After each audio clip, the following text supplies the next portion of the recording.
Obviously, it's unfortunate anytime we lose anyone, but when we lose someone of the stature of Judge Ray Ramon, it's even more disheartening. We had heard that he'd been ill, he'd been sick for quite some time, but and he came back home. He'd been living in San Antonio, but he came back to the Valley to spend his final days. And my understanding is when he passed earlier today, he was surrounded by his family.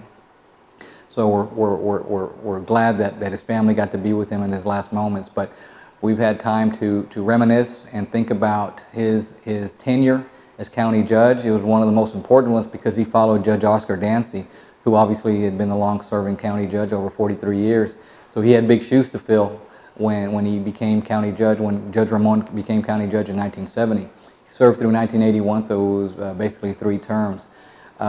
He was the first Hispanic, Mexican-American county judge, and his election helped spur the interest, commitment, and involvement of many other Hispanics, Mexican-Americans to get involved locally in local politics. Up until that point, they had not been as successful, but he helped open that and champion that, and he was a great supporter of the programs that help those most in need, and many of those programs, either in similar form or shape, continue to serve and benefit many of the same people in need today. I knew Judge Ramon as a young kid. My father and him were very good friends, so I used to see him quite regularly at parties and at political events. And I was reminiscing with my mom just the other day when I heard that he was back and not doing well. There's a picture of our family's grand opening of our furniture store on Boca Chica Boulevard. And in the photo is Judge Reynaldo Garza, the first Mexican-American federal judge appointed by President Kennedy.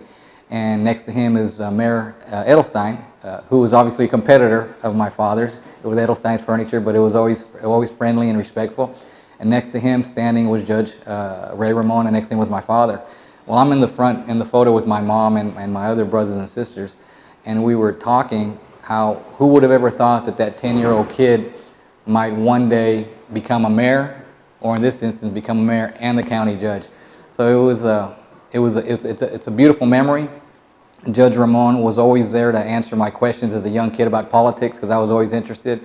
His son and I grew up together during junior high and high school, and I know that his family is going to miss him, and I know that many of the people that he touched that were affected by his tenure, by his program, by his commitment to public service are obviously at a loss today, and we want to issue our condolences and our prayers to the family and to everyone who knew him, and we just want to let the family know that while he'll be missed, he'll never be forgotten.